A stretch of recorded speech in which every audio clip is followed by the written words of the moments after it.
iktikaf, tadarrus, bayar zakat, zakat harta dan zakat fitrah telah kita tuntaskan. Ramadan ini andai saya sekolah, dia adalah ujian akhir bagi anak sekolah.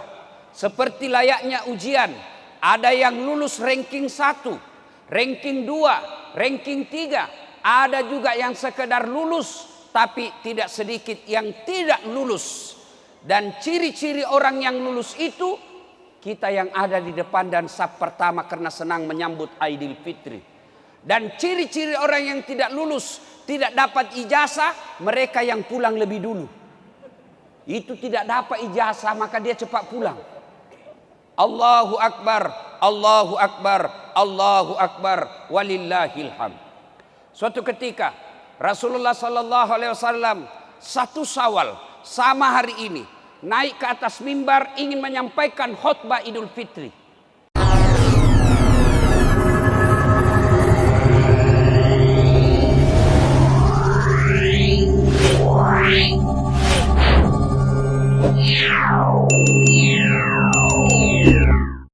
Allahu Akbar, Allahu Akbar, Allahu Akbar, Allahu Akbar, Allahu Akbar, Allahu Akbar, Allahu Akbar, Allahu Akbar, Allahu Akbar. La ilaha illallah wallahu akbar. Allahu akbar walillahil hamd. Alhamdulillah. Alhamdulillahi rabbil alamin. Wa bihi nasta'inu ala umurid dunya waddin. Ashhadu an la ilaha illallah wa ashhadu anna Muhammadan abduhu wa rasuluh.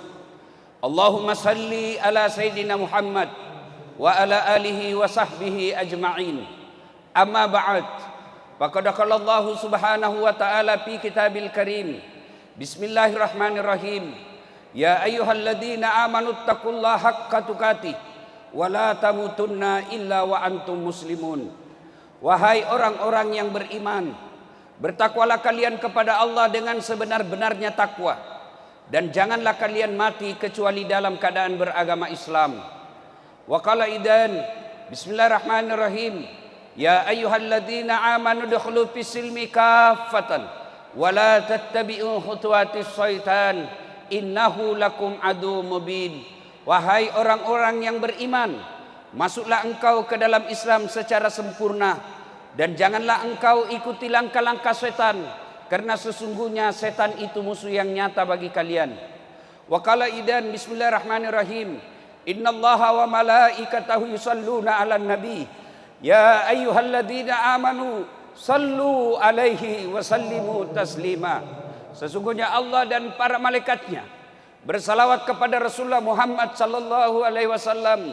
Maka wahai orang-orang yang beriman, bersalawatlah kalian kepada Rasulullah dengan sebaik-baik salawat. Ma'asyiral muslimin, sidang jamaah salat Aidil Fitri yang insya Allah dimuliakan dan dirahmati oleh Allah Subhanahu wa taala. Ramadan alhamdulillah telah kita tuntaskan.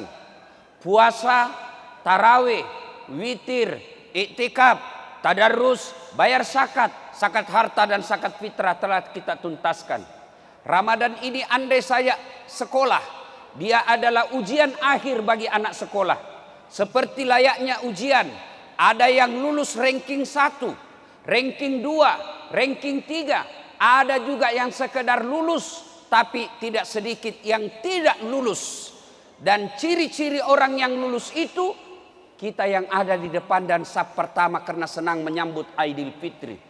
Dan ciri-ciri orang yang tidak lulus, tidak dapat ijazah, mereka yang pulang lebih dulu. Itu tidak dapat ijazah, maka dia cepat pulang. Allahu Akbar, Allahu Akbar, Allahu Akbar, walillahil hamd. Suatu ketika Rasulullah sallallahu alaihi wasallam 1 Syawal sama hari ini naik ke atas mimbar ingin menyampaikan khutbah Idul Fitri. Melek maka khutbah Nabi tak ketika naik ke atas mimbar seperti mimbar ini, beliau menaiki 3 langkah. Ketika langkah pertama naik ke tangga, Nabi mengucapkan amin. Langkah kedua Nabi lagi mengucapkan amin. Langkah ketiga Nabi lagi mengucapkan amin. Selesai khutbah kemudian sahabat bertanya, "Ya Rasulullah, kami tadi mendengar Anda mengucapkan amin 3 kali dan tidak biasanya seperti itu." Nabi kemudian menjelaskan, "Tadi itu datang malaikat Jibril berbisik kepadaku, berdoa kepada Allah berkaitan dengan Ramadan kita. Jibril berdoa, saya mengaminkan." Bayangkan saudaraku, malaikat Jibril, malaikat semulia-mulia malaikat, panglimanya malaikat berdoa, lalu diaminkan oleh panglimanya para nabi dan rasul, semulia-mulia Nabi Muhammad sallallahu alaihi wasallam. Pasti doa itu dikabulkan. Apa doanya malaikat Jibril? "Ya Allah, janganlah engkau terima amal ibadah Ramadannya anak yang durhaka kepada kedua orang tuanya." Saudaraku, biar puasamu baik, tahajudmu tiap malam, kau tadarus 2 kali hatam, tapi kau teteskan air mata orang tuamu, mu pediki hati tuamu, kau sakiti hati orang tuamu. Demi Allah, puasamu tidak ada guna, puasamu tidak ada akan sampai kepada Allah. Maka saudaraku yang masih hidup orang tuanya, bersyukur kalian kepada Allah, muliakan orang tuamu, berikan hartamu yang terbaik untuk orang tuamu. Jangan kau pernah hitung-hitung untuk orang tuamu, karena kita bisa seperti ini jasa dari orang tua kita. Maka Rasulullah pernah ditanya, "Ya Rasulullah, ada orang baik agamanya, bagus ibadahnya, tapi dia meneteskan air mata orang tuanya, dia mengecewakan orang tuanya." Apa kata Nabi? "Anak itu jangankan masuk surga, baunya surga dia tidak akan dapat." Bersyukur kita yang masih hidup orang tuanya, meskipun sakit, meskipun menderita orang tua kita, lalu kita merawatnya bertahun-tahun. Ketahuilah, orang tua yang dirawat itu Allah tersenyum kepadamu karena engkau merawat orang tuamu. Tidak semua anak diberikan kesempatan untuk merawat orang tuanya. Umar bin Khattab pernah bertanya, "Ya Rasulullah, saya tahu tidak mungkin saya melihat wajahnya Allah di dunia. Saya tahu tidak mungkin saya bisa melihat Allah di muka bumi ini. Tapi saya mau ingin bagaimana supaya Allah tersenyum kepadaku." Maka Nabi menjawab, "Buatlah ibu bapakmu tersenyum, maka Allah pasti tersenyum kepadamu." Saudaraku, pulang lebaran ini, buat ibu bapakmu tersenyum, kasih yang hadiah yang terbaik, hibur dia, buatlah kalian dia bertemu kepadamu, maka Allah pasti tersenyum kepadamu. Adik-adikku para remaja, selesai biasa lebaran, kalian buka baju, kalian buka serban, kalian buka sarung, tapi kalian pergi tempat hiburan. Memang ada dosamu di tempat hiburan. Datanglah kepada orang tuamu, cium kakinya, jangan lepas tangannya sebelum dia katakan, "Wak dampangan nak, saya maafkan kamu." Dan kemuliaan orang tua itu luar biasa. Kita belum minta maaf, belum jabat tangan. Apa kata orang tua kita? "Nak, tidak ada dosamu nak. Meskipun ada dosamu, aku telah memaafkan kau lahir dan batin." Saudaraku, banyak orang dalam rantauan seperti kita ini yang ada di Batu Licin, ingin mencium ibu bapaknya, ingin mencium tangan ibu bapaknya, tapi ibu bapaknya ada di Jawa. Dia tidak kembali kampung karena uangnya terbatas. Maka saudaraku yang ada orang tuanya di tempat ini, kembalilah kalian, buat orang tuamu tersenyum, maka Allah pasti tersenyum kepadamu. Dengar firman Allah, "Imma yablughanna indakal kibra ahaduhuma au kilahuma fala takul lahuma wala tanharhuma wa kullahuma kaulan karima." Apabila kedua orang tuamu sudah lanjut usia, dalam pemeliharaanmu, matoani to matoamu, dek nanule kasih murusu alena, dan ini tinggal di rumahmu, jangan kau berkata ah kepadanya, jangan kau teteskan air matanya. Ayat ini kemudian diterjemahkan, ditafsirkan oleh para ulama. Kalau kalian bangun masjid, boleh transfer duitnya dan tidak mengurangi pahalanya. Kalau kalian ingin menyumbang fakir miskin, boleh kirim pakai sopirmu. Tapi jika kalian ingin berbuat baik kepada orang tuamu, jangan kau kirim pakai orang lain. Jangan kau suruh orang tua orang lain. Tanganmu dan tangannya orang tuamu datang kamu bawakan. Begitu cara ayat ini memuliakan orang tua. Allahu Akbar. Allahu Akbar, Allahu Akbar, walillahil hamd. Bagaimana buat kita yang sudah wafat orang tuanya? Ustadz, saya dulu nakal. Saya dulu sering mengecewakan orang tua saya. Sekarang saya sudah hijrah, saya sudah bertobat. Tapi orang tua saya sudah tidak ada, Ustadz. Sudah ada di alam kubur. Agama mengajarkan bagi mereka yang sudah wafat orang tuanya, satu, doakan orang tuamu. Doakan bagaimana? Tidak harus ustadz yang doakan kamu. Tidak harus Pak Imam yang doakan untuk orang tua. Lebih baik kalian yang langsung doakan. Selesai nanti Idul Fitri, kalian ingin mendoakan orang tua, silakan langsung. Tidak harus ada ayam, tidak harus ada soko, tidak harus ada nasi.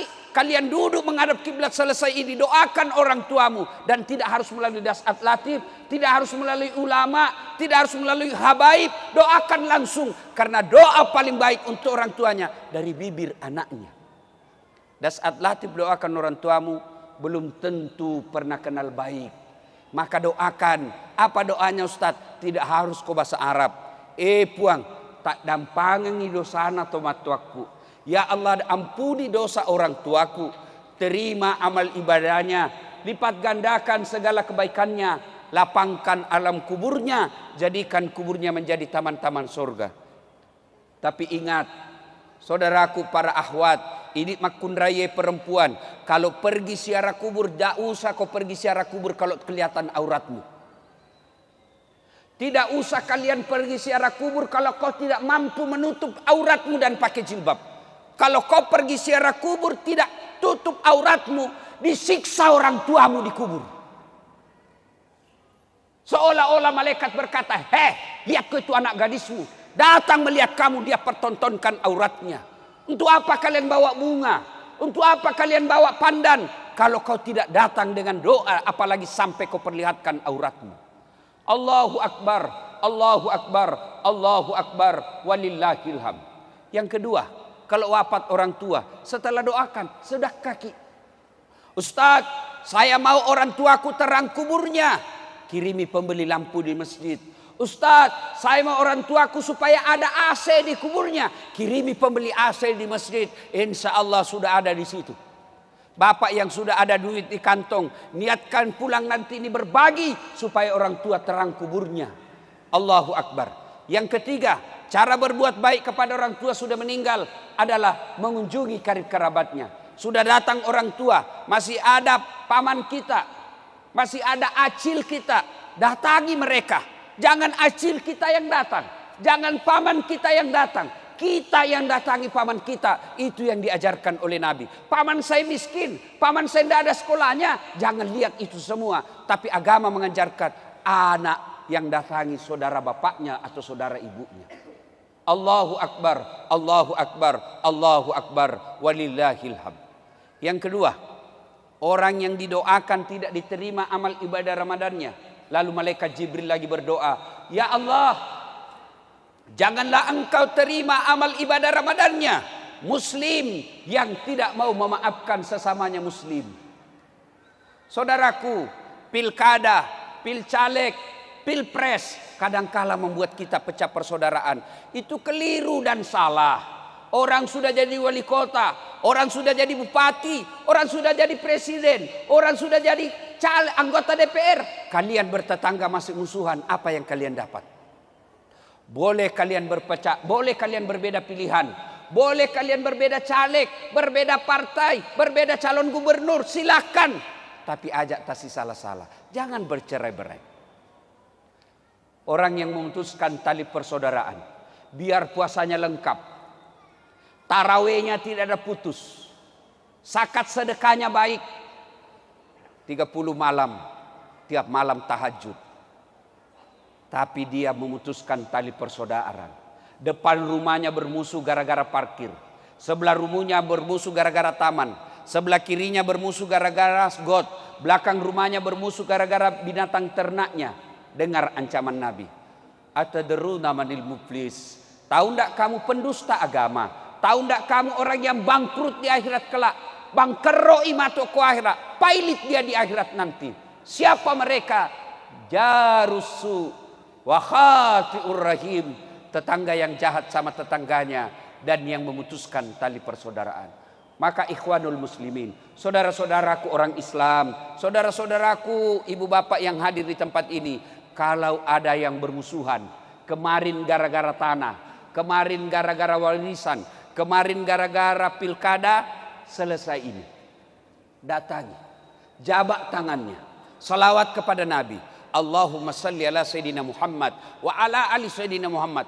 Jabat erat tangannya, sampaikan kepadanya, maafkan saya hilaf, saya keliru, saya mohon maaf lahir dan batin. Selesai itu, kalau berkaitan dengan barang, kembalikan barangnya orang. Selama barang itu tidak kau kembalikan, selama itu barang itu doamu tidak, permaafanmu tidak diterima. Bapak-bapak yang pernah menyakiti hati istri, minta maaf dan sebut dosamu. Ustadz, bagaimana kalau kita pernah selingkuh? Tidak usah, karena pasti lebih kacau masalahmu. Allahu Akbar, Allahu Akbar, Allahu Akbar, walillahil hamd. Yang ketiga, yang didoakan oleh Nabi agar tidak diterima amal ibadah Ramadannya. Ya Allah, janganlah engkau terima amal ibadah Ramadannya istri yang durhaka kepada suaminya. Kenapa Nabi menekankan istri yang durhaka kepada suami? Nabi tidak menekankan suami yang durhaka kepada istrinya. Karena kita suami menanggung tanggung jawab dunia sampai akhirat. Ibu-ibu yang ada di atas dan di belakang, dengar baik-baik. Kami ini laki-laki menanggung dosa ibu. Suaminya imam, suaminya penghafal Quran, suaminya mubalik, tapi istrinya tidak pakai jilbab, istrinya tidak puasa Ramadan, istrinya tidak sholat. Nanti di akhirat Allah mencari, mana ini suaminya? Kegelak kenaiye, mana suaminya? Kenapa istrinya begini? Maka suaminya diseret. Kau temani istrimu, ku anfusakum wa ahlikum nar. Itu di akhirat. Dunia, dengar ini ibu-ibu, malu seorang suami kalau istrinya pulang kampung, baju tahun lalu lebarannya masih itu tahun ini. Malu kita sebagai suami kalau kita sudah punya anak tapi masih ngontrak-ngontrak. Kita tanggung rasa malu di dunia. Mana pernah istri berpikir malu kalau suaminya tidak pakai cincin? Dunia kita tanggung. Berapa banyak seorang suami cari muka, membanting harga dirinya, datang ke bank, minjam uang, kredit. Untuk apa? Supaya anak istri bahagia di rumah. Berapa banyak suami tidak tidur tengah malam. Untuk apa? Memikirkan perusahaan. Bagaimana supaya perusahaan bisa langgeng. Berapa banyak suami jadi tukang gojek, jadi sopir, macet mobilnya. Dan dia tidak telepon istrinya. Macet mobil, kempes ban mobil. Dia tidak telepon. Kenapa? Supaya penderitaan suaminya dia tidak rasakan penderitaan oleh istri. Itulah sebabnya kenapa orang yang durhaka, istri yang durhaka kepada suaminya didoakan oleh Nabi agar oleh Jibril agar tidak diterima amal ibadah Ramadannya.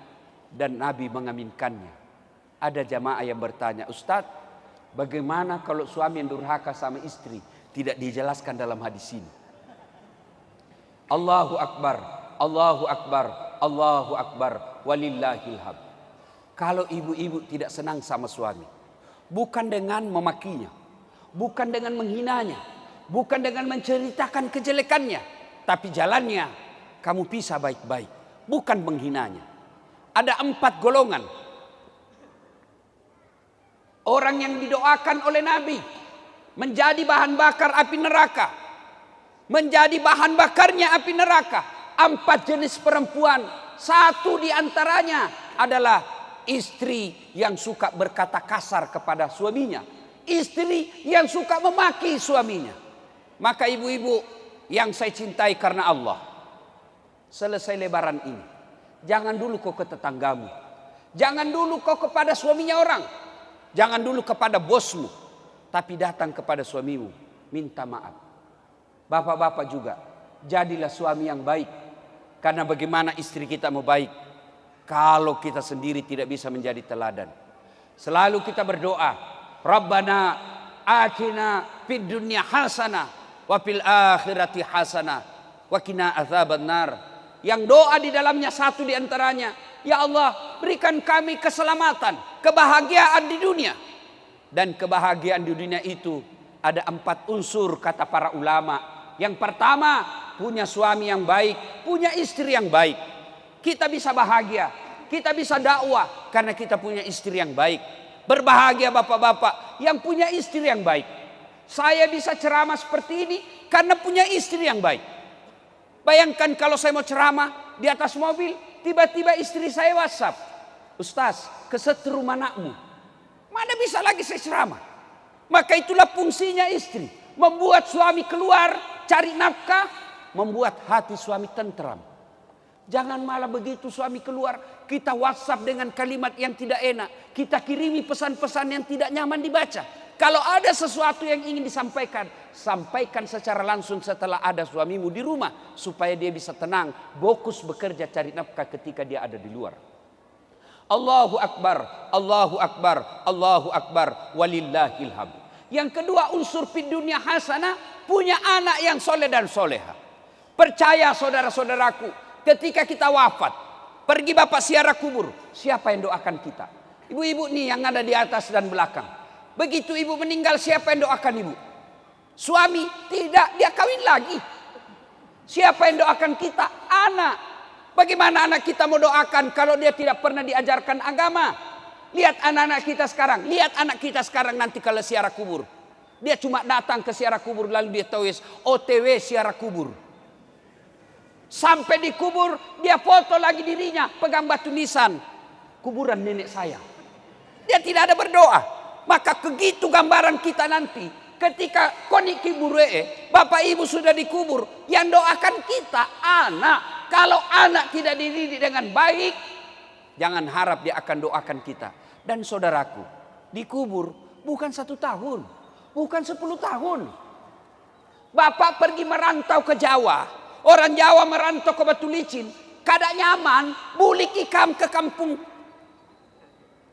Tapi kalau sudah masuk di kubur, ada yang bulik. Kada enak dikubur, bulik ulun, kada ada. Allahu Akbar, Allahu Akbar, Allahu Akbar, walillahil hamd. Maka alangkah bahagianya. Orang tua di kuburnya sudah jadi tulang belulang, tapi anaknya setiap 5 waktu di sujud terakhirnya selalu berdoa, Allahumma ghfirli wali walidayya warhamhuma kama rabbayani shaghira. Bagaimana ada kita menjadi soleh dan soleha? Tidak usah cemaskan soal kantongnya, tidak usah cemaskan soal isi perutnya, cemaskan akhlak dan agamanya. Dan salah satu cara agar anakmu soleh dan tidak keras hati, tidak kepala batu, jangan kau kasih makan uang haram. Bapak boleh bisnis di luar, tapi hati-hati membawa uang pulang ke rumah. Karena itu akan menjadi darah daging anak dan keturunan kita. Allahu Akbar, Allahu Akbar, Allahu Akbar, walillahil hamd. Yang keempat, yang disebut fid dunya hasanah. Yang ketiga, yaitu punya teman yang baik. Teman yang baik bukan tinggi pangkatnya. Teman yang baik yang bisa menunjukkan kamu ini baik, ini salah. Itulah teman yang baik. Bagaimana ciri-ciri teman yang baik? Masuk waktu sholat, dia ingatkan kita.